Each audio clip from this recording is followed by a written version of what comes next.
नमस्कार विद्यार्थी मित्रांनो, हिस्ट्री बाय संतोष चव्हाण या आपल्या ऑफिशियल यूट्यूब चॅनलवर तुम्हा सर्व विद्यार्थी मित्रांचं पुन्हा एकदा खूप खूप स्वागत. मित्रांनो, आज आपण एक अत्यंत महत्त्वपूर्ण टॉपिकवर या ठिकाणी काम करणार आहोत, ते म्हणजे 1935 चा कायदा. लक्षात घ्या, हा 1935 चा कायदा सर्व स्पर्धा परीक्षांसाठी अत्यंत उपयुक्त आहे.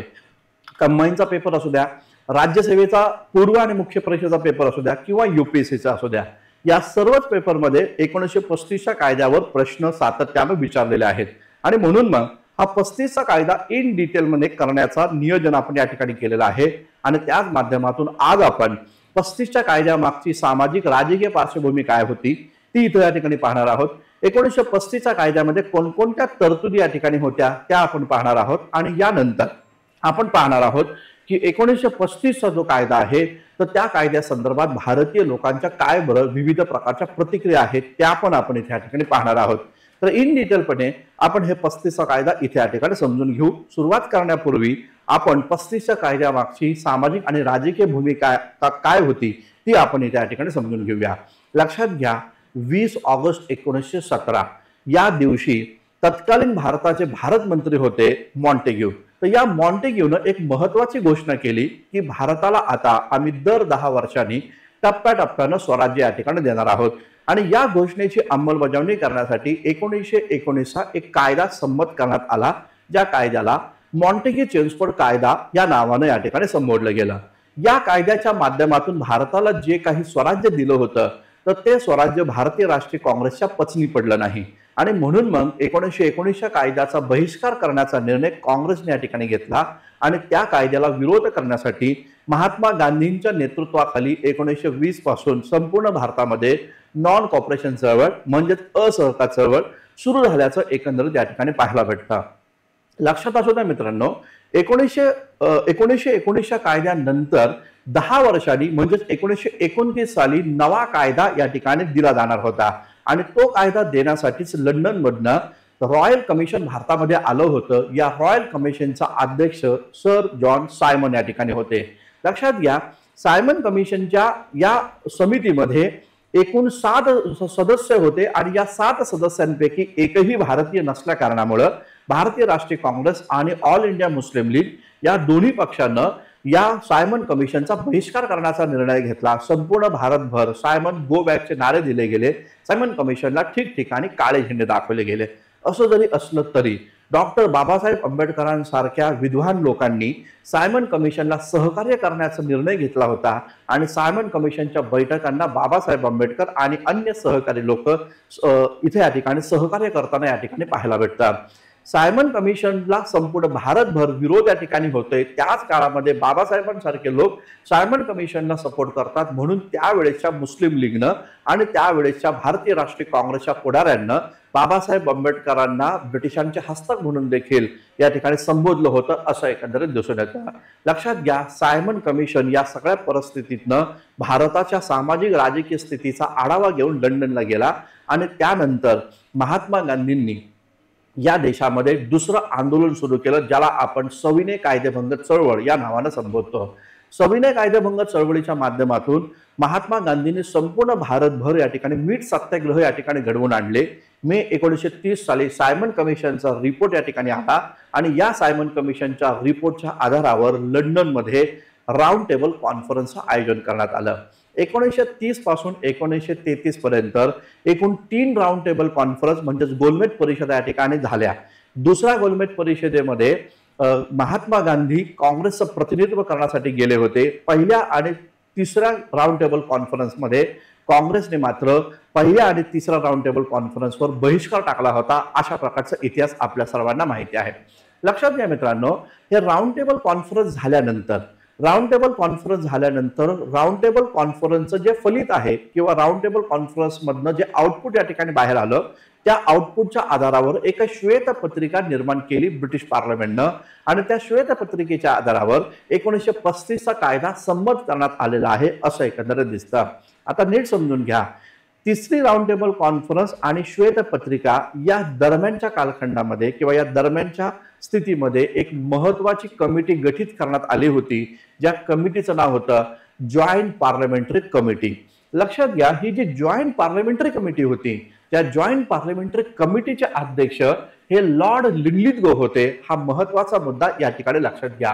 तर लक्षात घ्या, हे जे लॉर्ड लिनलिथगो या काळामध्ये होते, तर या लॉर्ड लिनलिथगोनं या संपूर्ण कालखंडामध्ये भारतीय राष्ट्रीय काँग्रेस आणि ऑल इंडिया मुस्लिम लीग जे आहे, तर या दोन्ही राजकीय पक्षांची या ठिकाणी भेट घेतली आणि या जॉईंट पार्लमेंटरी कमिटी पुढे या दोन राजकीय पक्षांना आपलं मत मांडण्यासाठी लंडनला आमंत्रित करण्यात आलं। साहजिकच पाहायला असं भेटतं, भारतीय राष्ट्रीय काँग्रेसनं त्या कालखंडामध्ये या जॉईंट पार्लमेंटरी कमिटी पुढे एक महत्वाची साक्ष दिली। ती साक्ष काय आहे ती आपण या ठिकाणी पाहूया। आता इथं पाहायला भेटतं की भारतीय राष्ट्रीय काँग्रेस जे आहे त्या काँग्रेसची भूमिका अशी राहिली की ब्रिटिश राष्ट्रमंडळात संवैधानिक समान अधिकारासह संपूर्ण स्वायत्तता भारताला या ठिकाणी दिली पाहिजे, ही भूमिका इथे या ठिकाणी मांडण्यात आली। काँग्रेसची भूमिका काय होती, तर ब्रिटिश राष्ट्रमंडळात संवैधानिक समान अधिकारासह संपूर्ण स्वायत्तता भारतीयांना दिली गेली पाहिजे, या प्रकारची भूमिका इथे या ठिकाणी काँग्रेसची राहिल्याचं एकंदरीत या ठिकाणी पाहायला भेटतं। लक्षात घ्या मित्रांनो, 1930 सालीच ऑल इंडिया मुस्लिम लीगनं अलाहाबाद या ठिकाणी आपलं अधिवेशन भरवलं होतं आणि या अधिवेशनाचे अध्यक्ष हे मोहम्मद इक्बाल होते। मोहम्मद इक्बालनं या अलाहाबाद अधिवेशनामध्ये एक महत्वाची भूमिका केली आणि ती भूमिका होती मुस्लिमांसाठी स्वतंत्र होमलँड।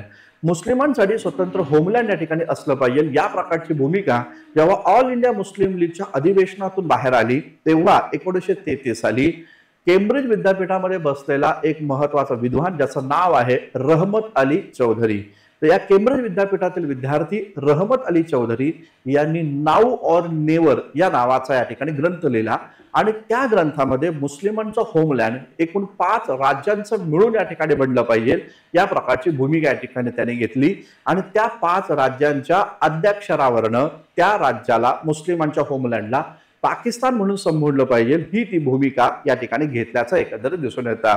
ज्यामध्ये पंजाब आहे, ज्यामध्ये अफगाणिस्तान आहे, ज्यामध्ये काश्मीर आहे, ज्यामध्ये सिंध आहे आणि बलुचिस्तान, तर या प्रकारच्या 5 राष्ट्रांचं मिळून मुस्लिमांचं होमलँड असलं पाहिजे, ज्याचं नाव पाकिस्तान असलं पाहिजे, ही भूमिका नाऊ और नेवर मध्ये रहमत अली चौधरीने घेतल्याचं एकंदरीत दिसतं आणि यामुळे संपूर्ण भारतामध्ये नव्हेच तर ब्रिटनमध्ये देखील मोठ्या प्रमाणावर गदारोळ सुरू झाला, मोठ्या प्रमाणात चर्चा सुरू झाली असं एकंदरीत दिसतं। लॉर्ड लिनलिथगोनं या जॉईंट पार्लमेंटरी कमिटी पुढे, या जॉईंट पार्लमेंटरी कमिटीमध्ये मुस्लिम लीगच्या सदस्यांना विचारलं की पाकिस्तान बाबत तुमची काय प्रतिक्रिया आहे, काय भूमिका आहे, तेव्हा ऑल इंडिया मुस्लिम लीगच्या लोकांचं म्हणणं असं राहिलं, पाकिस्तानची ही जी मागणी या ठिकाणी केली गेली आहे ही मागणी राजकीय पुढाऱ्यांची मागणी नव्हे तर ते विद्यार्थ्यांचं या ठिकाणी स्वप्न आहे, तर ते रहमत अली चौधरी सारख्या विद्यार्थ्यांचं स्वप्न आहे, या प्रकारची भूमिका इथे या ठिकाणी ऑल इंडिया मुस्लिम लीगनं घेतल्याचं एकंदरीत दिसतं। ही साक्ष झाल्यानंतर श्वेतपत्रिका निर्माण करण्यात आली आणि या श्वेतपत्रिकेच्या आधारावर 1935चा कायदा संमत करण्यात आल्याचं एकंदरीत या ठिकाणी पाहायला भेटतं। तर आता पहा मित्रांनो, ही होती 35च्या कायद्यामागची राजकीय आणि सामाजिक या ठिकाणी पार्श्वभूमी। आता आपण थेटपणे 1935च्या कायद्याच्या तरतुदींवर या ठिकाणी काम करू। मात्र लक्षात घ्या, या तरतुदींवर काम करण्याच्या आधी एक महत्वाची इन्फॉर्मेशन मला तुम्हाला या ठिकाणी द्यायची आहे। मित्रांनो, राज्यसेवा पूर्व परीक्षा आता या ठिकाणी काही दिवसातच होणार आहे आणि त्यामुळं राज्यसेवा पूर्व परीक्षेसाठी इतिहास या विषयामध्ये भरपूर मार्क तुम्हाला मिळवता यावे यासाठी हिस्ट्री बाय संतोष चव्हाण या आपल्या ऍप्लिकेशनवर एक अत्यंत महत्त्वपूर्ण कोर्स आपण तयार केलेला आहे। या कोर्समध्ये आपण राज्यसेवा पूर्व परीक्षेसाठी टेस्ट पेपर आणि रिव्हिजन लेक्चर सिरीज या ठिकाणी तुम्हाला उपलब्ध करून दिलेली आहे। एकूण 5 क्वेश्चन पेपर असतील, या 5 क्वेश्चन पेपरच्या माध्यमातून 500 इतिहास या विषयाचे प्रश्नांची तयारी आपण इथे या ठिकाणी करून घेणार आहोत आणि त्या प्रश्नांचं उत्तर, त्याचं एक्सप्लेनेशन आणि त्याचबरोबर त्या एक्सप्लेनेशनच्या माध्यमातून संपूर्ण इतिहास या विषयाची उजळणी, अशा प्रकारचा या बॅचचा कार्यक्रम या ठिकाणी आहे। तर लक्षात घ्या, विद्यार्थी मित्र गरीब घरातले आहेत, त्याचबरोबर ग्रामीण भागातले आहेत, जे स्पर्धा परीक्षेच्या द्वारे स्वतःचं भवितव्य सिद्ध करण्याचा प्रयत्न करतात, गरीब कुटुंबातील विद्यार्थी देखील मोठ्या प्रमाणावर एमपीएससीची परीक्षा या ठिकाणी देत असतात, सर्वांना परवडेल अशा कमी शुल्कामध्ये ही बॅच उपलब्ध करून दिलेली आहे, केवळ 55 रुपयामध्ये। तर केवळ 55 रुपयामध्ये ही बॅच तुम्हा विद्यार्थी मित्रांसाठी उपलब्ध केलेली आहे। त्यासाठी तुम्हाला काय काम करायचंय, प्ले स्टोअरवर जायचंय, हिस्ट्री बाय संतोष चव्हाण हे ऍप्लिकेशन या ठिकाणी डाउनलोड करायचंय, लॉग इन करा आणि या प्रकारची ही बॅच ₹55 जॉईन करा. 5 क्वेश्चन पेपर त्या बॅचमध्ये आहे. 20 व्हिडिओ लेक्चर्स त्या ठिकाणी तुम्हाला मिळतील. बस तेवढंच करा, तुम्हाला इतिहास या विषयात पैकीच्या पैकी मार्क जरूर या ठिकाणी मिळतील. या प्रकारे ही महत्वाची सूचना या ठिकाणी सांगितल्यानंतर आता मी या ठिकाणी जातोय महत्वाच्या टॉपिकवर. पुन्हा आपण पाहतोय 1935च्या कायद्याच्या महत्वाच्या तरतुदी. ठीक आहे, आता पहा 1935च्या कायद्याच्या तरतुदींमध्ये सर्वात महत्वाचा मुद्दा आपल्याला पाहायचा आहे की या कायद्यामध्ये एकूण 10 परिशिष्ट या ठिकाणी होते. 10 परिशिष्ट आणि त्याचबरोबर 121 कलम या ठिकाणी आहे. तर 10 परिशिष्ट आणि 321 कलम जे आहे हे 321 कलम इथे या ठिकाणी होते असं एकंदरीत दिसतं. लक्षात घ्या, या कायद्याला प्रस्तावना नव्हती. तर प्रस्तावना विरहित अशा प्रकारचा हा कायदा होता. तर या कायद्याला कसल्या प्रकारची प्रस्तावना नव्हती, हा सर्वात महत्वाचा मुद्दा लक्षात घ्या. तर 10 परिशिष्ट 321 कलम आणि त्याचबरोबर प्रस्तावना नसणारा हा कायदा 35चा कायदा होता, हे लक्षात घ्या. आता या कायद्यामध्ये काय झालं तर द्वैध शासन व्यवस्था जी या ठिकाणी 1919च्या कायद्यामध्ये होती, तर त्या 1919च्या कायद्यामधली द्वैध शासन व्यवस्था समाप्त करण्यात आली आणि त्याऐवजी सर्व विभाग जबाबदार उत्तरदायी शासन व्यवस्थेकडे सोपवण्यात येतील या प्रकारची भूमिका घेतली गेली. म्हणजे जबाबदार शासन पद्धतीकडे या कायद्यानं या ठिकाणी कूच केलेली आहे असं एकंदरीत दिसतं. तर द्वैध शासन व्यवस्था समाप्त करून सर्व विभाग जबाबदार उत्तरदायी शासन व्यवस्थेकडे सोपवण्यात येण्याची भूमिका या कायद्याच्या माध्यमातून घेण्यात आल्याचं एकंदरीत त्या ठिकाणी दिसतं.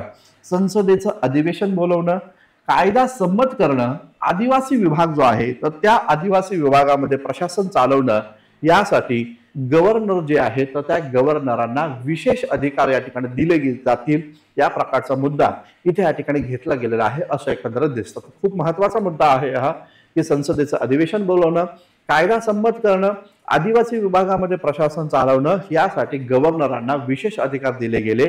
याचबरोबर अल्पसंख्याकांचे विशेष अधिकार, इंग्रजांचे व्यापारी हिताची रक्षा इत्यादी अधिकार देखील गव्हर्नरांकडे सोपवण्यात आल्याचं एकंदरीत दिसतं. तर खूप इम्पॉर्टंट मुद्दा हा देखील आहे.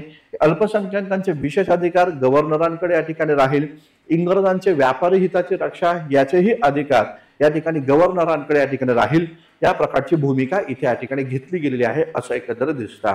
लक्षात घ्या 1933 साली M.N. रॉय म्हणजेच मानवेंद्रनाथ रॉय यांनी सर्वात पहिल्यांदा संघ राज्य आणि त्याचबरोबर या ठिकाणी संविधान सभा यावर भूमिका आपली व्यक्त केली होती असं एकंदरीत दिसतं.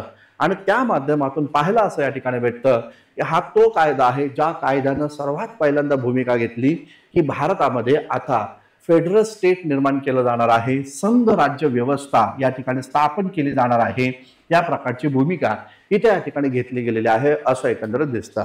तर 35चा जो कायदा होता तर त्या कायद्याच्या माध्यमातून संघ राज्य व्यवस्था स्थापन करण्याचा निर्णय घेतला गेला, फेडरल स्टेट स्थापन करण्याचा निर्णय घेतला गेला. मात्र इथं एक अट या ठिकाणी ठेवली गेली. त्या काळचा भारत जर आम्ही या ठिकाणी पाहिला तर 2 भागांमध्ये विभागलेला होता. ब्रिटिशांच्या अधिपत्याखाली असणारा भूभाग आणि संस्थानिकांच्या अधिपत्याखाली असणारा भूभाग. लक्षात घ्या, संघ राज्य जर तुम्हाला स्थापन करायचं असेल तर संस्थानिकांच्या अधिपत्याखाली असणाराही भूभाग या संघ राज्यामध्ये विलय झाला पाहिजे अशी ती भूमिका होती. आणि जर का संस्थानिक आपलं राज्य भारतीय संघ राज्यात विलीन करायला तयार असतील तरच हे संघ राज्य अस्तित्वात येईल अशी ब्रिटिशांची भूमिका या कायद्याच्या संदर्भात होती. हा महत्वाचा मुद्दा लक्षात घ्या. आणि म्हणून मग इथं या ठिकाणी ब्रिटिश राज्यकर्त्यांनी एक अट अशी ठेवली की संघ राज्य तर आम्ही निर्माण करतच आहोत, मात्र संघ राज्य हे तेव्हाच अस्तित्वात येईल जेव्हा भारतातील निम्म्यापेक्षा जास्त संस्थानिक आपलं राज्य भारतीय संघ राज्यात विलय करण्यासाठी मान्यता देतील, स्वाक्षरी करतील, तरच भारतीय संघ राज्य अस्तित्वात येईल. झालं काय, 35च्या कायद्याने जरी संघ राज्य स्थापन करण्याचा मार्ग मोकळा केला असला तरी देखील जी अट होती 50% पेक्षा जास्त संस्थानिकांनी या इन्स्ट्रुमेंट ऑफ ॲक्सेशनवर म्हणजे स्वतःचं राज्य संघ राज्यात विलीन करण्याच्या करारपत्रावर जर स्वाक्षरी केली तरच हे संघ राज्य अस्तित्वात येईल. ही अट जी होती ही याला आड आली आणि त्या काळामध्ये भारतीय संस्थानिकांनी या प्रकारच्या विलयपत्रावर स्वाक्षरी करण्यास नकार दिला. आणि म्हणून मग जरी 35च्या कायद्यामध्ये संघ राज्य निर्माण करण्याची भूमिका असली तरी या कायद्याद्वारे भारतीय संघराज्य अस्तित्वात आलं नाही, फेडरल स्टेट या ठिकाणी निर्माण झालं नाही. हा महत्वाचा मुद्दा या ठिकाणी लक्षात असू द्या. ठीक आहे. का का निर्माण नाही झालं? कारण 50% पेक्षा जास्त संस्थानिकांनी आपलं राज्य भारतीय संघराज्यात विलय करण्याची भूमिका घेतली नाही, म्हणून संघराज्य अस्तित्वात आलं नाही. हा मुद्दा या ठिकाणी लक्षात घ्या. पुढे सर्वात इम्पॉर्टंट मुद्दा ज्यावर 2023च्या राज्यसेवा मेन्सला प्रश्न विचारला होता. लक्षात घ्या, या कायद्याच्या माध्यमातून परराष्ट्र विभाग, त्याचबरोबर प्रतिरक्षा आणि आंतरिक सुरक्षा विभाग, मुद्दा नीट लक्षात घ्या, परराष्ट्र विभाग, प्रतिरक्षा आणि आंतरिक सुरक्षा विभाग हा व्हॉइसरॉयच्याच नियंत्रणाखाली राहील अशी भूमिका या ठिकाणी होती. हा महत्वाचा मुद्दा लक्षात घ्या. पंडित जवाहरलाल नेहरूंनी जो या कायद्याला विरोध केला त्याचं सर्वात महत्वाचं कारण हेच या ठिकाणी होतं. परराष्ट्र विभाग, प्रतिरक्षा विभाग आणि आंतरिक सुरक्षा जर का भारतीय लोकांच्या ताब्यात नसेल तर हे राज्य हे या ठिकाणी तर असं म्हणता येईल की भारत जो आहे हा अजूनही ब्रिटिशांच्याच अधिपत्याखाली या ठिकाणी राहतोय आणि म्हणून मग ही एक गुलामगिरीची सरळ आहे.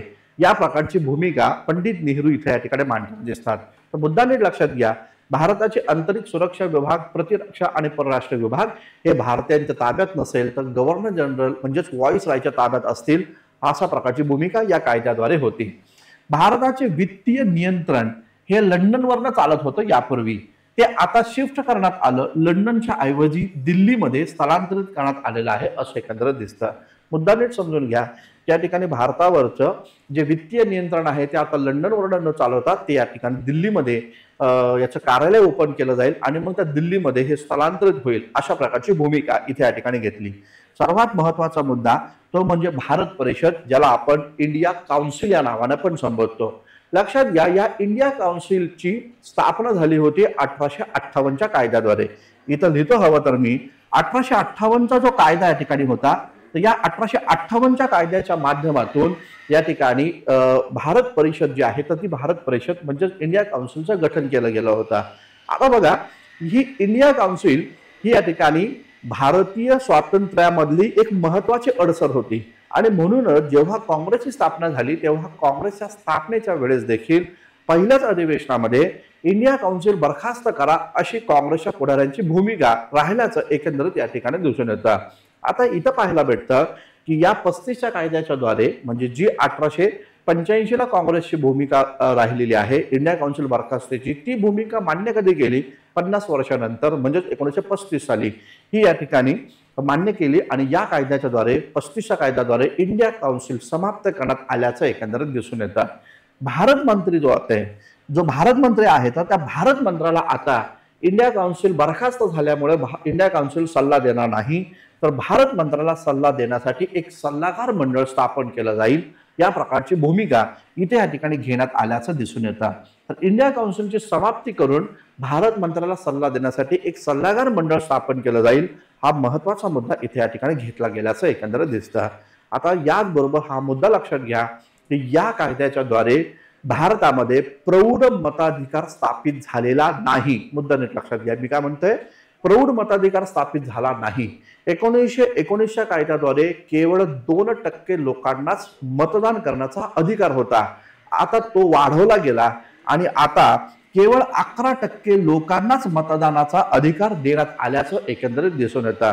डॉक्टर बाबासाहेब आंबेडकरांसारख्या पुढाऱ्यांनी सायमन कमिशनला पण आणि त्या आधी आलेल्या साउथबरो कमिशनला पण प्रौढ मताधिकाराची मागणी केली होती, हे लक्षात घ्या.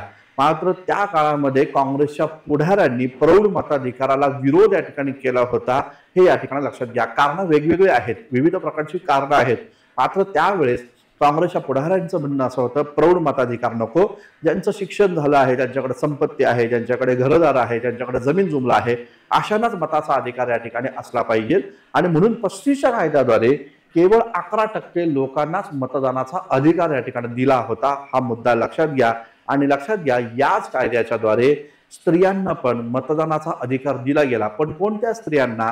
तर ज्या स्त्रिया शिक्षित आहेत, ज्यांच्याकडे स्वतःची घरं आहेत, ज्यांच्याकडे जमीन जुमला आहे, तर अशा लोकांना, अशा स्त्रियांना मताचा अधिकार या कायद्याच्या माध्यमातून देण्यात आल्याचं एकंदरीत दिसतं.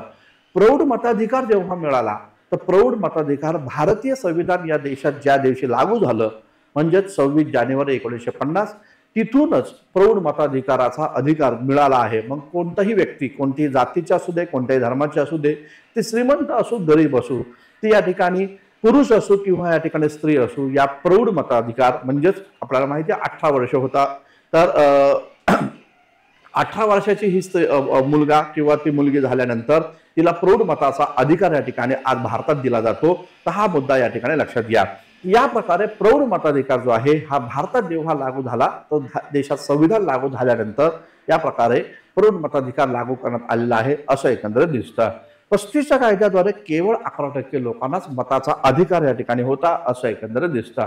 पुढे पाहायला भेटतं या कायद्याच्या माध्यमातून मुस्लिमांना, शीखांना, ख्रिश्चनांना, जमीनदारांना, अँग्लो इंडियन लोकांना, भांडवलदारांना, महिलांना आणि कामगारांना स्वतंत्र मतदारसंघ दिले गेले। 35च्या कायद्याद्वारे कोणाकोणाला स्वतंत्र मतदारसंघ दिले तर लक्षात घ्या, मुस्लिमांना, शीखांना, ख्रिश्चन जे आहे त्या ख्रिश्चनांना, जमीनदारांना, अँग्लो इंडियन लोकांना, भांडवलदारांना, महिलांना आणि कामगारांना स्वतंत्र मतदारसंघ दिले गेले। अस्पृश्यांना स्वतंत्र मतदारसंघ दिला गेला का तर नाही। का बरं दिला नाही तर या मागचं कारण होतं पुणे पॅक्ट। या मागचं कारण काय होतं तर या मागचं कारण होतं पुणे करार। लक्षात घ्या डॉक्टर बाबासाहेब आंबेडकरांनी लंडन मधल्या गोलमेज परिषदेमध्ये दलितांना देखील स्वतंत्र मतदारसंघ असला पाहिजे या प्रकारची भूमिका मांडली। आणि लक्षात घ्या बाबासाहेब आंबेडकरांची ही भूमिका ब्रिटिशांना देखील पटली आणि म्हणून ब्रिटिशांनी दिनांक 16 ऑगस्ट 1932 साली रॅमसे मॅकडोनाल्ड जे त्यावेळेस ब्रिटिशांचे प्रधानमंत्री होते तर त्या रॅमसे मॅकडोनाल्डनं जातीय निवाडा जाहीर केला 16 ऑगस्ट 1932 आणि त्या जातीय निवाड्यामध्ये अस्पृश्यांना देखील स्वतंत्र मतदारसंघ दिला गेला पाहिजे ही भूमिका व्यक्त केली गेली। साहजिकच त्या भूमिकेच्या विरोधात महात्मा गांधींनी पुण्याच्या येरवडा तुरुंगामध्ये आमरण उपोषण या ठिकाणी केलं, ज्याचा शेवट 24 सप्टेंबर 1932च्या पुणे कराराद्वारे झाला।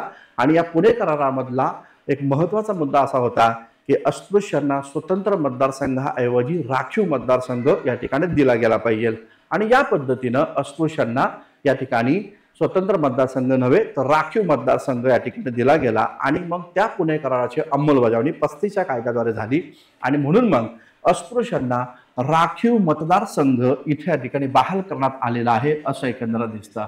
मी मागेच म्हणल्याप्रमाणे महिलांना मतदानाचा अधिकार याच कायद्याद्वारे दिला 1919ला जेव्हा मॉन्टेग्यू चेम्सफोर्ड कायदा बनला जात होता तेव्हा लक्षात घ्या कमलादेवी चट्टोपाध्याय, त्याचबरोबर सरोजिनी नायडू, सरलादेवी चौधरी, मार्गारेट कझिन्स यांसारख्या महिला पुढाऱ्यांनी त्यावेळेच्या ब्रिटिश व्हॉइसरॉयची भेट घेतली होती आणि महिलांना पण मताचा अधिकार या ठिकाणी द्या अशा प्रकारची मागणी केली होती। मात्र ही मागणी 1919च्या कायद्याद्वारे संमत झाली नाही तर ही मागणी 1935च्या कायद्याद्वारे संमत करण्यात आलेली आहे असं एकंदरीत या ठिकाणी दिसतं। तर महिलांना मताचा अधिकार दिला गेला, मात्र कोणत्या महिलांना तर इथे परत 11%चा फॉर्म्युला इथे या ठिकाणी लागू करण्यात आल्याचं एकंदरीत दिसतं। म्हणजे 11% महिलांना मताचा अधिकार दिलेला आहे हा मुद्दा लक्षात घ्या। ज्यांचं शिक्षण झालंय, ज्यांच्याकडे घरदार आहेत, ज्यांच्याकडे प्रॉपर्टीज आहे अशाच महिलांना मताचा अधिकार या ठिकाणी दिला। म्हणजे तुम्हाला लक्षात येईल कोणत्या वर्गातील महिलांना मताचा अधिकार मिळालेला आहे 35च्या कायद्याद्वारे, मुद्दा नीट लक्षात घ्या। आता बघा इथं पाहायला असं भेटतं की केंद्रामध्ये संघ राज्य तर प्रांतात स्वायत्त शासन व्यवस्था या कायद्याद्वारे स्थापन करण्यात आल्याचं एकंदरीत दिसून येतं। काय मी म्हटलं, केंद्रात संघ राज्य आणि त्याचबरोबर प्रांतामध्ये स्वायत्त शासन व्यवस्था, जबाबदार शासन व्यवस्था प्रांतात स्थापन केलं जाणार आहे अशी भूमिका इथे या ठिकाणी घेतली गेली। संघ राज्य अस्तित्वात आलं का? कारण संघ राज्य हे तेव्हाच अस्तित्वात येणार होतं जेव्हा 50% पेक्षा जास्त भारतीय संस्थानिक संघ राज्यात विलय करायचा आहे आमचं राज्य अशा प्रकारच्या करारपत्रावर स्वाक्षरी करेल तेव्हाच या ठिकाणी संघ राज्य अस्तित्वात येईल। म्हणजे लक्षात घ्या केंद्रात जरी संघ राज्य स्थापन करण्याची भूमिका या कायद्याने घेतली असली तरी या कायद्याच्या द्वारे संघ राज्य अस्तित्वात आलं नाही केंद्रात। आणि म्हणून मग पाहायला भेटतं पूर्वी जी परिस्थिती होती केंद्रामध्ये डायरकी होती, द्वैध शासन व्यवस्था होती, तीच व्यवस्था 35च्या नंतरच्या भारतामध्ये डायरकीचीच व्यवस्था केंद्रात आपल्याला पाहायला भेटली। तर प्रांतामध्ये मात्र स्वायत्त शासन व्यवस्था स्थापन करण्यात आल्याचं एकंदरीत या ठिकाणी दिसून येतं। लक्षात घ्या या कायद्याच्या माध्यमातून दोन महत्वाची सभागृह आपल्याला या ठिकाणी पाहायला भेटतात, एक वरिष्ठ सभागृह आणि दुसऱ्या या ठिकाणी कनिष्ठ सभागृह। तर हे जे वरिष्ठ सभागृह आहे आज त्याला आपण या ठिकाणी राज्यसभा म्हणून संबोधतो, तर कनिष्ठ सभागृह आहे त्याला आज आपण या ठिकाणी लोकसभा म्हणून संबोधतो। तर या प्रकारे हे जे दोन महत्वाचे सभागृह 1919 कायद्याच्या माध्यमातून आधी होते, तर या कायद्याच्या माध्यमातून या वरिष्ठ सभागृह आणि कनिष्ठ सभागृहाची सदस्य संख्या जी आहे ती काय आहे ते आपल्याला पाहणं गरजेचं आहे। तर लक्षात घ्या, एकूण सदस्य संख्या वरिष्ठ सभागृहाची 260 या ठिकाणी होती। 260 सदस्य वरिष्ठ सभागृहाचे या ठिकाणी आहे आणि त्या 260 सदस्यांमध्ये ब्रिटिश भारतातून 156 सदस्यांची निवड या ठिकाणी केली जाणार आहे। म्हणजे राज्यसभा आपण म्हणून थोडक्यात समजण्यासाठी, तर या वरिष्ठ सभागृहामध्ये 260 सदस्य संख्या असेल, त्या 260 सदस्यांपैकी 156 सदस्य हे ब्रिटिश भारतातून या ठिकाणी येतील आणि संस्थानिकांचे सदस्य 104 सदस्य असतील। तर संस्थानांमधनं 104 सदस्यांची निवड केली जाईल आणि अशा प्रकारे 260 सदस्यांचं वरिष्ठ सभागृह बनेल, ही भूमिका आहे। कनिष्ठ सभागृह जर आम्ही पाहिलं तर या कनिष्ठ सभागृहाची एकूण सदस्य संख्या किती असेल तर 375 असेल। तर 375 सदस्य हे कनिष्ठ सभागृह या ठिकाणी कनिष्ठ सभागृहांची सदस्य संख्या 375 असेल आणि त्यामध्ये ब्रिटिश भारतातील सदस्य हे 250 या ठिकाणी असेल आणि संस्थानिकांमधले सदस्य 125 असेल। तर हा मुद्दा या ठिकाणी लक्षात घ्या। तर कनिष्ठ सभागृहात 375 एकूण सदस्य संख्या, त्यातले 250 ब्रिटिशांच्या अधिपत्याखाली जो भारतीय भूभाग आहे तिथून निवडले जातील आणि 125 सदस्य ज्या भूभाग संस्थानिकांच्या अधिपत्याखाली आहेत तिथून 125 सदस्य निवडले जाईल आणि अशा प्रकारे 375चं हे कनिष्ठ सभागृह या ठिकाणी असेल। या प्रकारची भूमिका इथे या ठिकाणी पाहायला भेटते। पुढे आपण पाहू शकतो की याच कायद्याच्या द्वारे संघ न्यायालय, ज्याला आपण फेडरल कोर्ट या ठिकाणी म्हणतो, हे फेडरल कोर्ट 1935च्या कायद्याच्या माध्यमातून स्थापन करण्यात आल्याचं एकंदरीत दिसतं। याचबरोबर लक्षात घ्या, या माध्यमातून फेडरल रेल्वे जी आहे तर ती फेडरल रेल्वे देखील स्थापन करण्यात आल्याचं एकंदरीत दिसतं। तर नीट समजून घ्या, या कायद्याद्वारे फेडरल स्टेट, फेडरल कोर्ट आणि फेडरल रेल्वे या 3 महत्वाच्या संस्थांची स्थापना या ठिकाणी होती। खूप महत्वाचा मुद्दा आहे, परीक्षेला इथेच प्रश्न विचारले जातात। तर संघ राज्य, त्याचबरोबर संघ न्यायालय आणि संघ रेल्वे किंवा ज्याला आपण फेडरल रेल्वे म्हणू शकतो, तर ते या ठिकाणी स्थापन करण्यात आल्याचं एकंदरीत दिसून येतं। ब्रह्मदेश आणि त्याचबरोबर ब्रह्मदेश आणि एडन प्रांत हे या ठिकाणी भारतापासून स्वतंत्र झालेले आहेत याच कायद्याच्या माध्यमातून। याच कायद्याच्या माध्यमातून ब्रह्मदेश आणि एडन हे 2 राज्य जे आहेत जे ब्रिटिशांच्या भारतात समाविष्ट होते ते आता भारतापासून स्वतंत्र झाल्याचं एकंदरीत दिसतं। लक्षात घ्या मित्रांनो, याच कायद्याच्या माध्यमातून आरबीआय जे आहे रिझर्व्ह बँक ऑफ इंडियाची स्थापना या ठिकाणी झाली। याच कायद्याच्या माध्यमातून आरबीआयची स्थापना झाली, मात्र त्यासाठी म्हणजे आरबीआयच्या स्थापनेसाठी एक वेगळा कायदा बनवला गेला, ज्या कायद्याला आरबीआय ऍक्ट 1934 या ठिकाणी या नावाने संबोधलं जातं। तर 1934चा कायदा जो आहे त्या 34च्या कायद्याच्या माध्यमातून आरबीआयची स्थापना आहे आणि मग ही आरबीआय 35च्या कायद्याच्या द्वारे कार्यान्वित झालेली आहे असं मी म्हणत। तर 1934च्या कायद्याद्वारे आरबीआयची स्थापना आणि मग कार्यान्वित कधीपासून झाली तर 1935च्या कायद्यामध्ये इथं समाविष्ट केला गेला की आरबीआयची स्थापना होऊन ती आता कार्यान्वित या ठिकाणी होईल, हे या ठिकाणी लक्षात घ्या। आपल्या सर्वांना माहिती आहे आरबीआयची स्थापना करण्याच्या आधी हिल्टरियन कमिशनची स्थापना झाली होती आणि हा हिल्टरियन कमिशन जे होतं त्या हिल्टरियन कमिशननं डॉक्टर बाबासाहेब आंबेडकर जे एक मोठे अर्थशास्त्रज्ञ होते त्यांची मदत घेतली होती। आपल्या सर्वांना माहिती आहे डॉक्टर बाबासाहेब आंबेडकरांनी लंडन स्कूल ऑफ इकॉनॉमी या विद्यापीठातून दी प्रॉब्लेम ऑफ रुपी या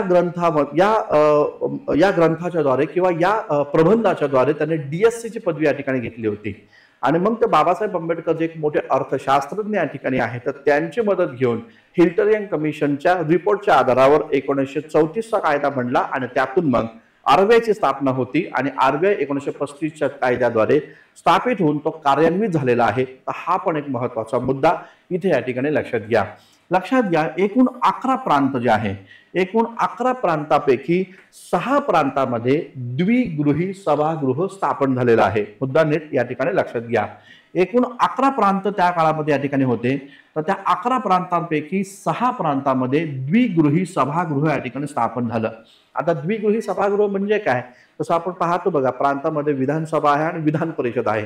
तर विधान परिषद याला म्हणलं जातं द्विगृही सभागृह. तर नीट समजून घ्या, 11 प्रांतापैकी कोणत्या 6 प्रांतामध्ये द्विगृही सभागृह होतं, म्हणजे विधान परिषद कुठे कुठे होती, तर ते लक्षात घ्या. ही विधान परिषद आसाममध्ये होती, मुंबईमध्ये होती, मद्रासमध्ये होती, ओडिसामध्ये होते, मध्य प्रांतामध्ये होती आणि संयुक्त प्रांतामध्ये. ठीक आहे. तर आसाम प्रांत, मुंबई प्रांत, मद्रास प्रांत, ओडिसा प्रांत, मध्य प्रांत आणि त्याचबरोबर संयुक्त प्रांत. तर या 3 महत्वाच्या 6 महत्वाच्या प्रांतांमध्ये या ठिकाणी विधान परिषद म्हणूया आपण सोप्या भाषेत. तर ती द्विगृही सभागृह, विधानसभा आणि विधान परिषद हे द्विगृही सभागृहाची स्थापना इथे या ठिकाणी करण्यात आल्याचं एकंदरीत दिसतं. याचबरोबर लक्षात घ्या, हा कायदा बदलण्याचा अधिकार 1935 चा जो कायदा आहे, तर हा कायदा बदलण्याचा अधिकार भारतीय कायदे मंडळाला नसून ब्रिटिश पार्लमेंटला आहे. अशा प्रकारची भूमिका इथे या ठिकाणी घेतली गेल्याचं एकंदरीत दिसतं. म्हणजे 35 चा कायदा जर तुम्हाला बदलायचा असेल तर तो कायदा बदलण्याचा अधिकार भारतीय कायदे मंडळाला नसून तो ब्रिटिश पार्लमेंटला असेल. अशा प्रकारची भूमिका या कायद्याच्या संदर्भात घेण्यात आल्याचं एकंदरीत या ठिकाणी पाहायला भेटतं. म्हणजे ब्रिटिश पार्लमेंटचं वर्चस्व भारतावर या ठिकाणी राहीलच अशी भूमिका यामध्ये या ठिकाणी घेतलेली आहे असं एकंदरीत दिसतं. तर हे महत्वाचे मुद्दे 1935 च्या कायद्याशी संबंधित होते, महत्वाच्या तरतुदी इथे या ठिकाणी होत्या. आता आपण 35 च्या कायद्याशी संबंधित भारतीयांच्या ज्या काही विविध प्रतिक्रिया आहेत तर त्या प्रतिक्रियांवर या ठिकाणी चर्चा करू.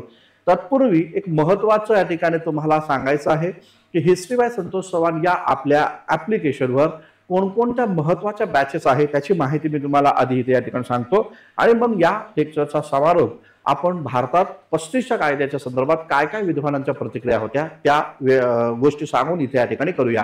तर लक्षात घ्या, ऑनलाईन बॅचेस आहे हिस्ट्री ऑप्शनल आणि हिस्ट्री जीएस. डिस्क्रिप्टिव्ह पॅटर्न जो 2025 साली या ठिकाणी होणार आहे, 2025 साली जो डिस्क्रिप्टिव्ह पॅटर्न या ठिकाणी असणार आहे, तर त्या डिस्क्रिप्टिव्ह पॅटर्नसाठी आपल्या इतिहास ऑप्शनल सब्जेक्ट आणि इतिहास जीएस च्या बॅचेस या ठिकाणी सुरू झालेल्या आहेत. जे पण विद्यार्थी 2025 साठी या ठिकाणी अभ्यास करत असतील त्या विद्यार्थ्यांनी आतापासूनच अभ्यासाला सुरुवात करा मित्रांनो. कारण लक्षात घ्या, पुढची परीक्षा एप्रिलमध्ये या ठिकाणी असेल आणि मग आता 1 वर्षच राहिलेलं आहे हातामध्ये. त्यामुळं ऑप्शनल आणि जीएस हे या ठिकाणी करणं थोडंसं कठीण असतं. त्यामुळं आतापासून 1 वर्ष आधीच तुम्हाला अभ्यास करणं गरजेचं आहे. त्यामुळं आपल्या बॅचेस सुरू आहेत हिस्ट्री ऑप्शनल आणि हिस्ट्री जीएसच्या, तर त्या तुम्हाला जॉईन करायच्या असेल तर जरूर जॉईन करा.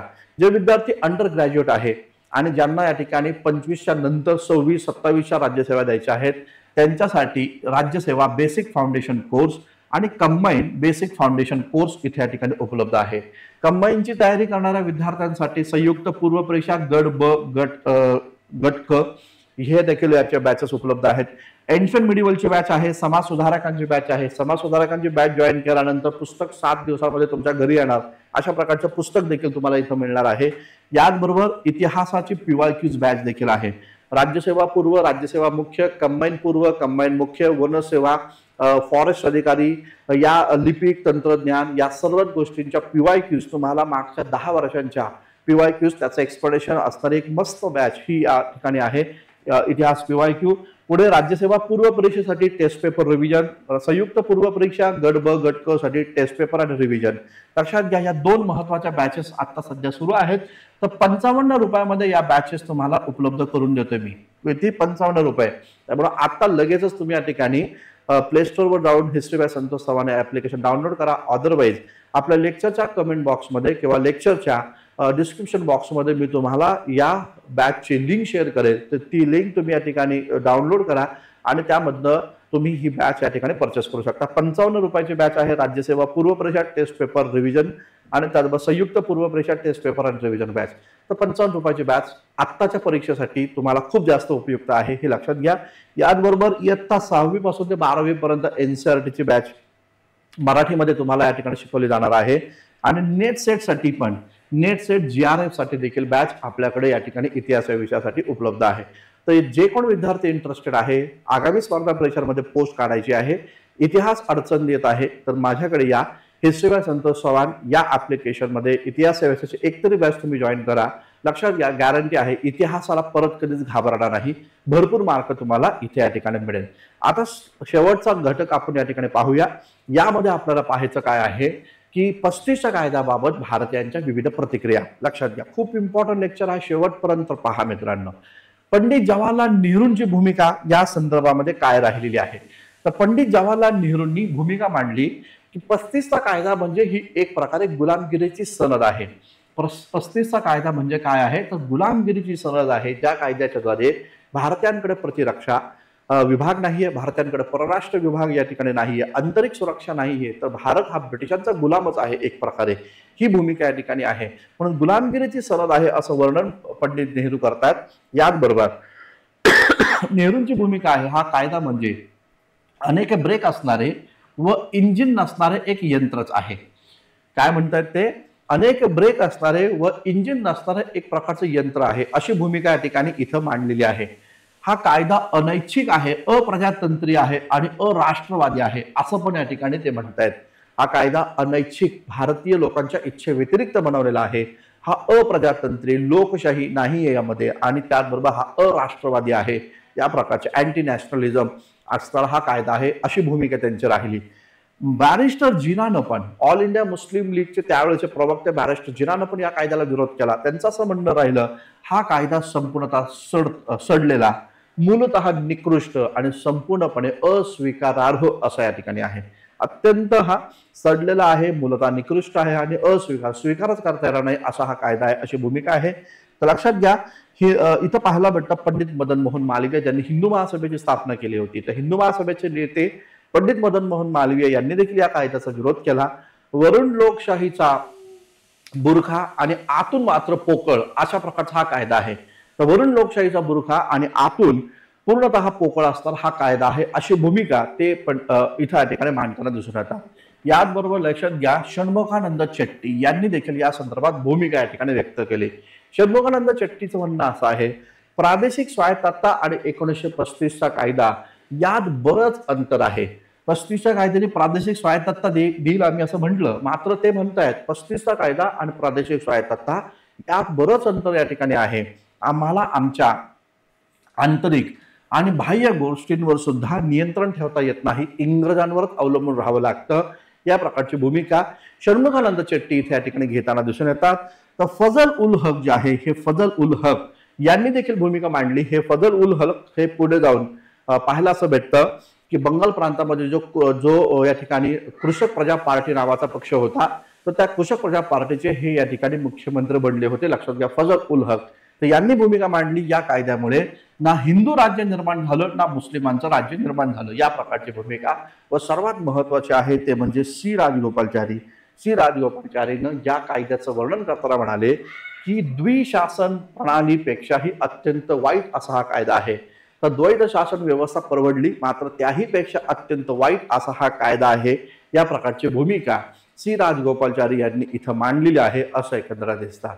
तर मित्रांनो, या पद्धतीचं हा महत्वाचं लेक्चर्स आपण इथे या ठिकाणी पाहिलं. 35च्या कायद्यामध्ये जे जे काही महत्वाच्या बाबी होत्या, त्या सर्वच बाबी आपण इथे या ठिकाणी पाहिलेल्या आहे. हे लेक्चर्स तुम्हाला कसं वाटलं आहे ते तुम्ही या ठिकाणी जरूर मला कळवा. लाईक करा, कमेंट करा, आपल्या मित्रांना शेअर करा. जे जे विद्यार्थी राज्यसेवेची तयारी करतात, कंबाईनची तयारी करतात, UPSCची तयारी करतात, तुमचे जे काही ग्रुप असतील त्या ग्रुपवर देखील हे लेक्चर्स या ठिकाणी तुम्ही जरूर या ठिकाणी शेअर करा, जेणेकरून स्पर्धा परीक्षा देणाऱ्या विद्यार्थ्यांना 35चा कायदा समजून येईल. मित्रांनो, थांबूया आपण. धन्यवाद. Thank you very much.